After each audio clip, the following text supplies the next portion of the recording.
여러분 찬양을 감사합니다. 우리 서로 교태 인사하겠습니다. 복된 성탄절이 되시기를 바랍니다. 여러분 살아오시면서 너무 기분이 좋은 일, 너무 감격스러운 일이 있어서 크게 소리를 질렀던 적이 언제였던 것 같습니까? 아들, 딸 낳았을 때입니까? 아니면 원하는 대학에 진학했을 때입니까? 기대 이상의 좋은 성적을 받아들였을 때입니까? 많은 경쟁을 뚫고 아파트가 당첨됐을 때입니까? 언제입니까?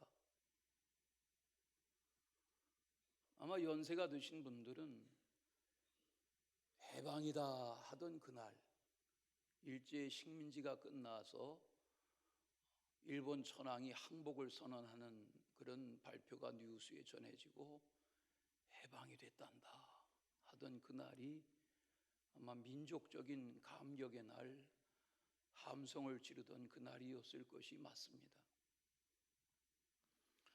이사야의 예언은 장차 150여 년 후에 이루어질 일에 대한 예언이 오늘 말씀의 내용입니다. 아직 다가오지 않은 세월, 150여 년 앞으로 긴 세월 후에 일어날 일에 대한 예언을 이미 일어난 일처럼 미래 완료형으로 전한 그런 내용이 오늘 말씀에 담겨 있습니다. 이사야는 언제 선지자가 되었는가?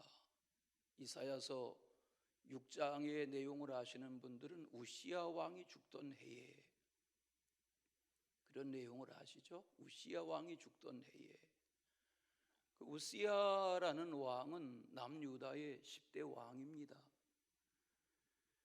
그가 죽던 해는 739년입니다.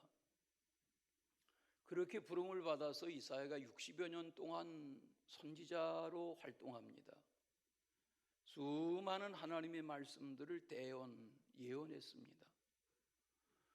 오늘 이사야서의 말씀 중에 이 40장 이후의 마지막 66장까지의 내용을 이사야를 셋으로 구분하는 중에 마지막 분량의 서두인데, 오늘 이 말씀은 이런 때가 온다, 긴 세월 후에 이런 날이 온다 하는 장래사에 대한 예언입니다. 힘써 소리를 높여 외치라. 오늘 말씀에 보면 외치라는 말씀이 여러 차례 반복됩니다. 왜? 좋은 일이니까, 감격스러운 일이니까, 복된 일이니까. 읊조리며 말하는 것이 아니라 할 수 있는 목소리를 다 내서 큰 소리로 외치라는 것입니다. 감격스러운 하나님의 일을 세상에 말하라는 것입니다. 뭘 말하라는 것입니까? 첫째는 자유와 죄사함을 받으리라고 말하라는 것입니다. 2절에 보시면 그 모든 내용이 다 미래 완료형으로 되어 있습니다. 이것이 하나님의 예언입니다. 위로가 되게 말하고 마음에 닿도록 말하라고 하셨습니다. 거기 2절에 보면 마음에 닿도록 그런 표현이 나옵니다. 밑줄 쳐보시겠어요? 마음. 요즘 무슨 책을 읽다 보니까 물건을 훔치면 도둑이 되고 마음을 훔치면 애인이 된다, 그런 재미있는 표현을 봤습니다. 하나님은 우리의 마음에 닿게 다가오시는 분이십니다. 하나님이 우리의 마음에 닿도록 말씀하시되 소곤소곤 말씀하지 않으시고 천하 만민이 다 듣도록, 유다 백성들이 듣고 예루살렘 성민들이 다 듣도록, 후대에 이 말씀을 대하는 모든 백성들이 다 듣도록 큰 소리로 외쳐 말하라는 것입니다. 노역의 때가 끝났다, 죄악이 사함을 받았다, 너의 죄값을 2배로 치루었다, 이렇게 선포하라는 것입니다. 여기 2배로 갚았다는 말은 출애굽기 22장을 읽다 보면 9절에 남의 것을 도둑질한 자는 2배로 갚아야 된다 하는 말씀에 근거한 선포이기도 합니다. 자유자가 되었다는 말입니다. 남유다 백성들이 바벨론의 포로로 끌려가기 시작한 것은 주전 605년입니다. 그렇게 시작해서 70여 년 동안 계속 백성들이 끌려가고 하면서 포로의 날들을 지내고 긴 세월 후에 다시 고레스의 명령으로 유다 땅의 예루살렘에 돌아와서 무너진 솔로몬의 성전터에 수룹바벨 성전을 짓기까지 긴 세월을 포로로 지내야 했습니다. 그런 시대에 하나님을 의지했던 인물이 다니엘, 또 사드락, 메삭, 아벳느고 같은 인물인 것을 우리는 잘 압니다. 저들은 하나님 신앙으로 시대를 이겨냈던 이들입니다. 일제의 강점기를 겪었던 분들은 압니다. 억압이라는 것이 뭔지, 권리를 빼앗긴다는 것이 뭔지, 주권 없는 국가의 백성으로 수탈당하는 것이 뭔지에 그 참담한 날들을 압니다. 우리 민족에게 그런 역사가 있었던 것처럼 이스라엘 백성들, 남유다 백성들이 그런 수모를 겪어야 했습니다. 우리는 성경의 내용을 압니다. 이스라엘의 역사를 압니다. 이스라엘이 망하고 남유다, 유다도 멸망하고 예루살렘이 불바다가 되고 성전이 폐허가 되고 했던 것은 유다의 군사가 없고 예루살렘을 지키는 군대가 없어서가 아니라 하나님을 예배하는 것 같지만 마음이 하나님에게서 떠나버린, 하나님보다 세상을 더 섬기고 우상을 숭배하는 일에 짝하여 지내던 이 백성을 징치하여 하나님의 언약 민족을 삼으시려는 하나님의 가시와 막대기가 아수르와 바벨론이었습니다. 우시야 왕은 남유다의 10대 왕이었습니다. 그가 죽었습니다. 16살의 왕이 올라서 52년 동안 왕으로 지냈습니다. 아버지의 대를 이어 나름 하나님 보시기에 선한 왕으로 있었습니다. 그런 왕이 죽자 청년 이사의 마음이 떨립니다. 성전에 들어가 엎드려 기도합니다. 하나님 선하게 여기시던 임금 우시야가 죽었습니다. 나라를 위하여 염려하고 기도하는데 하나님이 말씀하십니다. 내가 가라. 이사야는 그렇게 해서 선지자의 길을 걷기 시작합니다. 오늘 말씀 1절에 보시면 너희는 위로하라, 내 백성을 위로하라, 그런 말씀이 나옵니다. 내 백성이라고 했습니다.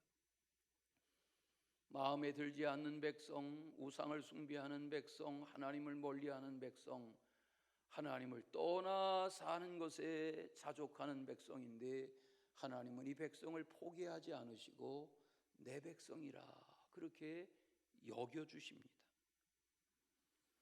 여기 내 백성이라는 말씀은 범죄하고 있지만, 하나님을 등지고 살고 있지만 하나님이 저들을 포기하지 아니하시는 그런 모습을 내 백성이다 이렇게 말한 것입니다. 어렸을 적에 가족들을 따라서 주일 저녁 예배 가면 우리 시골 교회 목사님은 어서 돌아오 그 찬송을 참 즐겨 부르셨습니다. 저는 그 찬송을 따라 부르면서 우리 동네 사람들 거의 다 왔는데 누가 더 오란 말인가 그렇게 생각했습니다. 주님은 돌아오라고 말씀하세요. 돌아오기를 기대하세요. 뭐 예배당에 다니느냐 예배에 왔느냐의 문제가 아니라 삶의 중심이 여호와를 향하고 있느냐를 주님이 묻고 계신 거죠. 개인과 가정과 가족과 민족과 국가가 하나님에게로 돌아오기를 바라시는 열망이 오늘 하나님의 표현 중에 내 백성이다 하는 말씀인 것을 대할 수 있습니다. 강림절기는 주께로 돌아가는 절기입니다. 세상을 향하였던 눈을 멈추고 하나님께로 향하는 절기입니다. 현란하고 아름다운 송탄 트리만을 바라보지 말고 믿음의 주에 온전케 하시는 이인 주 예수 그리스도를 바라보는 절기가 이 절기여야 할 것입니다. 70년간 포로 생활은 사랑하는 이 언약 민족을 연단하시는 하나님의 영광로, 하나님의 풀무였습니다. 하나님은 이 풀무 속에 하나님의 백성을 넣어 놓으시고 저들이 연단 속에 정금처럼 빛나는 언약 민족이 되기를 기대하셨던 것입니다. 예수 믿고 하나님 믿으면 모든 것이 다 형통하고 만사가 잘 되리라. 우리는 그런 기대 속에 살지는 않습니다. 하나님을 믿으며 살고 예수님 의지하며 살아도 어려움도 있습니다. 고난도 있습니다. 환난도 있습니다. 속상할 때도 있습니다. 일이 꼬여갈 때도 있습니다. 매사가 다 엉켜가는 것만 같은 그런 때도 있습니다. 그러나 예수 그리스도를 믿는다는 것은, 하나님의 자녀로 산다는 것은 형통한 날을 보는 것이 아니라 이 세상의 어려움 속에서 세상을 대하는 나의 태도를 달리하는 것입니다. 최근에 무슨 사회심리학자의 책을 읽다 보니까 오르락 내리락 하는 그 오르락 내리락이라는 표현에 락이라는 표현은 즐거울 낙자다, 이렇게 재미있게 해석한 글을 보았습니다. 오르락 내리락 하며 삽니다. 인생이 오르락 내리락 합니다. 우리 어렸을 적에 그네를 탑니다. 그네를 타고 창공을 날아오릅니다. 그러나 거기에 머물지는 않습니다. 다시 내려와야 합니다. 그래야 또 올라갈 수 있습니다. 우리가 친구하고 놀이터에서 시소를 탑니다. 내가 내려가면 친구가 올라가고 친구가 내려가면 내가 올라갑니다. 인생은 내리락 오르락 오르락 내리락 하는 것입니다. 여러분, 산에 오를 때의 기쁨이 있지만 내려올 때의 즐거움도 있습니다. 산에 올라간 사람이 돌아오지 않으면 119에 신고해야 합니다. 인생이 영원히 올라가지만은 않습니다. 내려갈 때가 있습니다. 그 내려갈 때에 내가 왜 내 인생이 내려가고 있지라고 괴로워하면 안 됩니다. 내려가게 하시는 하나님의 이유가 있습니다. 벤살렘 교회 원로 장로 중에 태산을 넘어 험곡에 가도 이 찬양을 즐겨 부르시던 장로님이 계셨습니다. 아마 돌아가셨을 겁니다. 신방 가면 꼭 이 찬송 부르자 하십니다. 태산을 넘어 험곡에 가도. 평양에서 태어났습니다. 만주로 이주해 살았습니다. 격동기에 어떻게 해서 남한에 와서 살았습니다. 어린 자녀들 손잡고 미국으로 이민 갔습니다. 그는 옛날 이야기하면 2시간쯤은 늘 했습니다. 늘 똑같은 얘기 하십니다. 목사님, 제가 저 평양에 저 순환공항 저기가 우리 동네였습니다 해서 시작하면 2시간쯤은 고개를 끄덕끄덕 해드려야 합니다. 그런데 그분의 찬송은 하나였습니다. 태산을 넘어 험곡에 가도.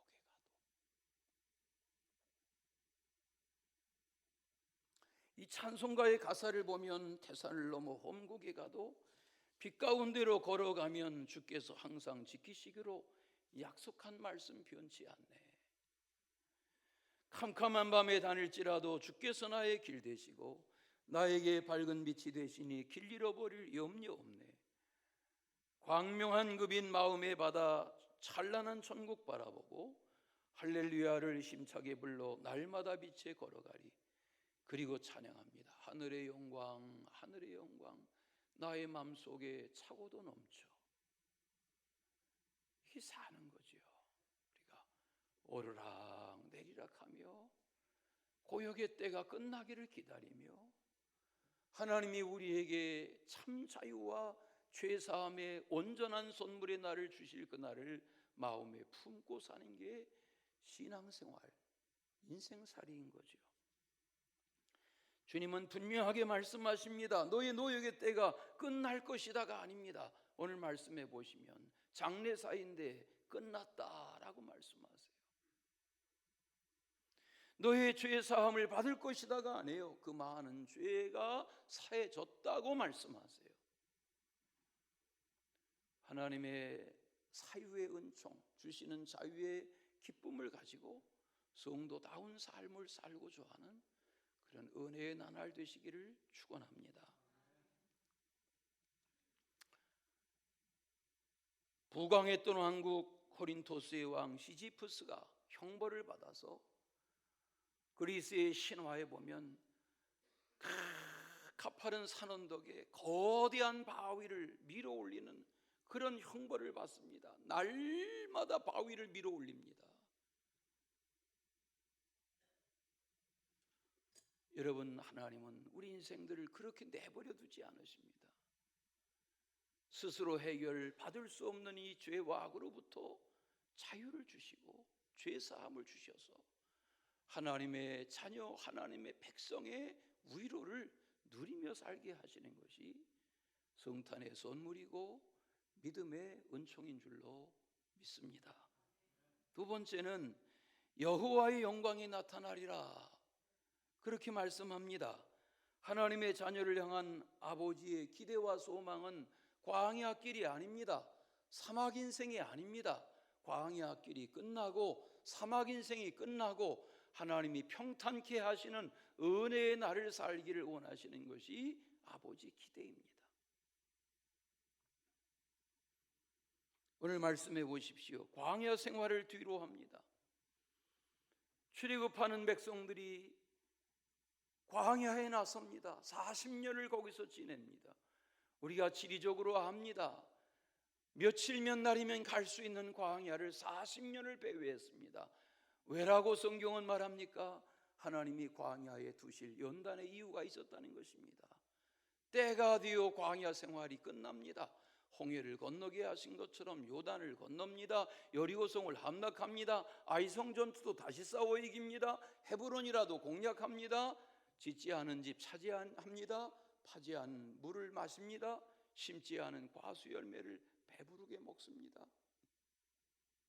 하나님은 하나님의 백성들이, 내 백성들이 광야에 머물고 사막에서 지내는 것이 하나님의 기대가 아닙니다. 그 생활로부터 벗어나기를 원하시는 것입니다. 오늘 말씀을 잘 보십시오. 하나님은 험한 골짜기에서 방황하고 고르지 못한 언덕길을 넘어가느라 허우적거리는 인생들로 그렇게 살도록 방치하는 아버지가 아니십니다. 주님은 아들, 딸들이 인생 골짜기가 고도해지기를 원하시고 산마다 언덕마다 낮아지기를 원하시는 것이 아버지의 백성을 향한 기대입니다. 뿐만 아니라 전능하신 하나님은 골짜기를 나서셔서 골짜기를 메꾸어 평지가 되게 하시고 굽은 길을 곧게 하셔서 평탄한 길을 가게 하시려는 것이 아버지의 속 마음입니다. 오늘날 우리가 그런 나라에서 살고 있지 않습니까? 지난 가을을 지내면서 교단 총회에 참석하고 또 우리 직전 감리사 모임에 참석하느라 고성에도 가고 강릉에도 갔었습니다. 저는 동해안에 갈 때마다 그런 생각합니다. 야, 하나, 둘, 셋, 넷, 이 수많은 터널을 지나서 과거로 하면 이 태백산 맥줄기를 넘어서 동해바다를 보려면 한양에서 강릉에 가는 일이 첩첩산중 산적대의 출몰을 막기 위해서 얼마나 많은 사람들이 마음을 졸이며 모여가지고 산을 넘고 노숙하며 산허리에서 잠을 지내며 얼마를 가고 가야 하는 것이 동해인데 우리는 두세 시간이면 이 나라를 종주합니다. 여러분, 착각하시면 안 됩니다. 이 지구촌의 이 80억 인구가 다 우리처럼 살지 않습니다. 우리는 성경이 말하는, 오늘 이사야서 40장이 말하는 그런 문명의 혜택 속에 살고 있습니다. 너무 누리며 살기 때문에 감사를 모릅니다. 헤어진 신을 신어보면 요즘 일부러 건강 때문에 신발 들고 맨발로 걷는 사람들이 있지만 맨발로 평생을 사는 인생들의 문화 속에 가서 보면 남은 이파리에 먹을거리를 담아놓고 그릇이 없이 끼니를 해결하는, 손으로 음식을 입에 넣는 사람들의 문화를 가서 보면 와, 우리나라 대단한 나라구나 알 수 있습니다. 처절한 가난을 겪어본 분들은 압니다. 처절한 삶의 아픔을 겪어본 이들은 압니다. 이사야서 40장 오늘 3절, 4절, 5절에 보면 하나님의 영광이 나타나는 날이 있다는 것입니다. 하나님의 영광. 오늘 성경에 몇 줄을 쳐보십시오. 5절에 여호와의 영광이 나타나고, 저는 기도합니다. 여러분 개인과 가정과 삶에 여호와의 영광이 나타나시길 바랍니다. 내가 힘쓰고 애쓴다고 되는 게 아닙니다. 여호와께서 굽은 곳을 곧게 하셔야 합니다. 골짜기를 메워주셔야 합니다. 여호와의 대로가 우리 앞에 펼쳐지는 하나님의 은혜를 하나님의 복으로 경험할 수 있어야 합니다. 내가 힘쓴다고 다 되는 것 절대 아닙니다. 오늘 말씀에 분명히 말합니다. 이는 여호와의 말이니라. 여호와가 말하시는 것입니다. 우리 각 사람과 각 가정에 이런 축복이 임하기를 축원합니다. 교회의 앞날에 이런 은혜가 임하기를 바랍니다. 이렇게 거짓으로 불의함으로 찢기는 이 나라에 그런 하나님의 공의의 질서가 세워지는 땅, 거짓이 책망받는 나라가 되기를 소원합니다. 여러분 보십시오. 최근에도 어제 신문에 제가 주말 삽질을 즐겨 읽는다 했는데 양면 기사가 나왔습니다. 과거 정권에서 모 정당의 차기 대권주자 2인자로 고명되던 모 도지사가 미투 사건에 연루되어서 가정도 해체되고 완전히 팔기발기 찢겨지고 말았습니다. 우리나라의 손꼽는 국가대표 축구 선수가 자기 관리가 무너지다 보니까 인생이 청년기에 30대 초반에 다 엉망이 되고 말았습니다. 성경은 말합니다. 내 죄값이 있다는 것입니다. 오늘 여기 내 죄값이 2배로 갚아졌다는 말은 죄의 값이 치루어져야 한다는 말입니다. 여러분, 하나님은 이유 없이 죄를 지어주지 않으십니다. 주님의 보혈의 공로가 무엇인지를 깨닫는 자에게 죄값이 사해지는 것입니다. 하나님은 아무에게나 여호와의 길을 예비하지 않습니다. 하나님은 누구에게나 여호와의 길을 준비하지 않습니다. 여호와의 말씀을 인정하는 이들, 여호와께로 돌아가고자 하는 이들에게 하나님의 길을 예비해 주시고 평탄한 길을 가게 하시는 줄로 믿습니다. 내는 주의 영광을 보내 이렇게 찬양합니다. 우리가 두 손을 들고 찬양하고 감격스럽게 찬양합니다. 그리고 세상에 나아가서 하나님의 영광을 가리우며 살면 안 된다는 말입니다. 주의 영광을 보려면, 오늘 말씀대로 5절 여호와의 영광이 나타나는 것을 보려면 내 삶의 일상에 낮이든 밤이든 언제 어디서든 성 안에 있든지 들에 있든지 여호와의 영광 앞에 서는 자기 관리가 되지 않으면 여호와의 영광은 일순간 떠나가고 말 것입니다.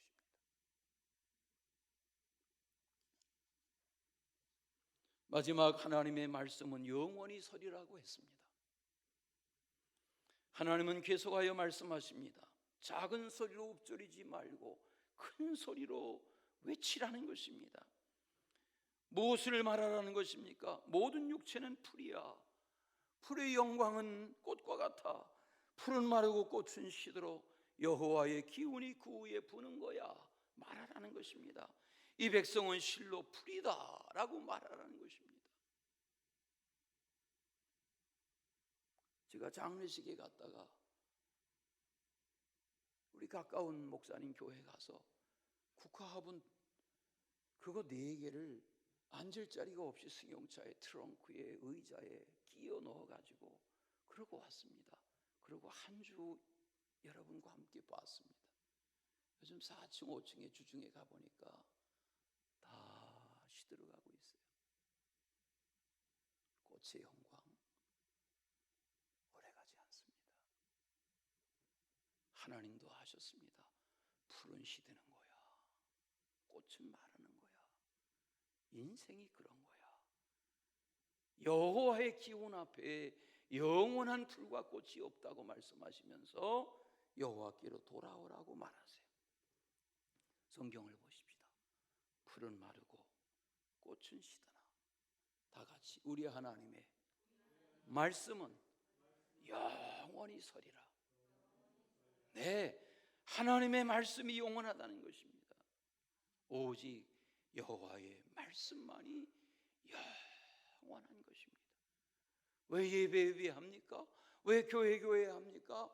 여러분 보십시오. 맥가브란 박사의 지론에 따르면, 목사님들은 다 압니다. 맥가브란이 누군지. 맥가브란 박사의 이론에 따르면 4개월만 교회를 멀리하고 예배를 떠나면 술집에 가서 앉아 있다는 겁니다.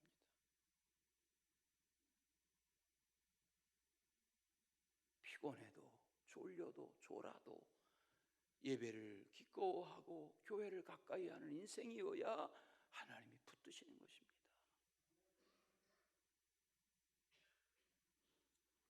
인생길이 영원한 것이 있습니까? 전도서 12장을 읽다 보면 젊은이들에게 들으라고 말합니다. 너는 청년의 때에 너의 창조주를 기억하라. 내 곤고한 날이 이르기 전에, 나는 아무 낙이 없다고 말할 해가 다가오기 전에 그렇게 해라 하는 것입니다. 세상에 영원한 것이 있습니까? 젊음이 영원합니까? 아름다움이 영원합니까? 나폴레옹, 징기스칸, 알렉산더 몇 살을 살았습니까? 어디 갔습니까? 클레오파트라, 말린 먼로 어디 갔습니까? 중국에 4미녀가 있다더군요. 왕소군, 초선, 양귀비, 서시. 이 4미녀가 중국 역사의 4대 미녀랍니다. 옛날 사람들이니까 사진도 없어요.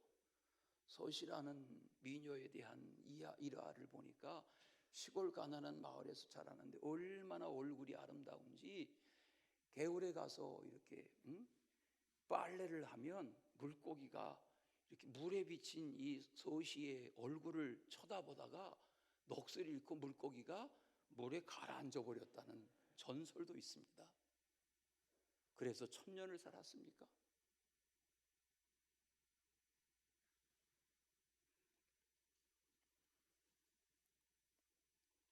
조선시대 숙종의 품에 안겨서 경종이라는 왕자를 낳아서 왕이 되게 했던 장희빈이 숙종의 마음을 빼앗았던 여인이지만 43살에 왕이 내리는 사약을 받았습니다.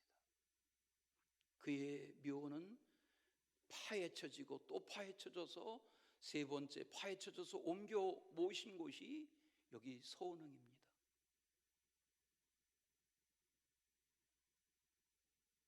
영원하지 않습니다.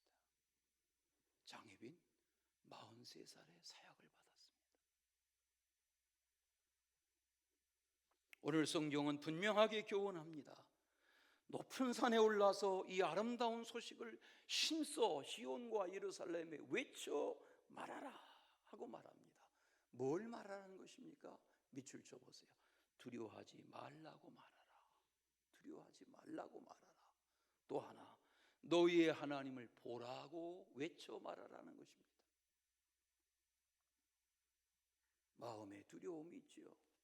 그 두려움을 떨치고, 신학교 때 교회 학교 앞에 있는 교회 청소년부 섬기는데 70-80명 이렇게 모였어요. 중고등학생들이. 지금은 중고등학생들이 씨가 말랐지만 그때는 많았어요. 작은 교회에도 학생들이 바글바글했어요. 그 찬양제 가을에 할 때 불렀던 찬양이 그거였어요. 찬양제 때 두려워 말라, 그 찬양이 있었어요. 두려워 말라, 그런 찬양이 있었어요. 두려워 말라는 거예요. 두려워 말라 어린 양들아, 두려워 말라. 그리고 말해요. 너의 하나님을 보라. 하나님을 보라. 이 강림절기와 다가오는 성탄절기에 주님을 바라보는, 주님을 주목하는 그런 은혜가 있으시기를 축원합니다. 오늘 말씀에 주목하고 보세요. 뭘 외쳐 말하라고 말합니까? 여호와는 장차 강한 자로 임하실 것이다. 친히 그의 팔로 다스리실 것이다. 상급이 그에게서 있고 보응도 그의 앞에 있을 것이다.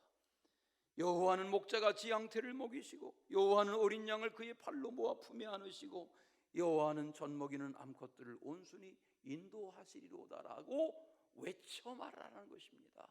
외쳐 말하라는 말이 무엇입니까?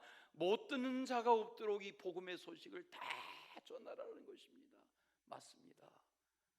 지난주 말씀처럼 여호와는 목자가 되셔서 앞서 행하시고 품에 안으시고 인도하셔서 이 민족을 보호하시고 보상하시고 이끄시는 분이 여호와 하나님이신 줄로 믿습니다.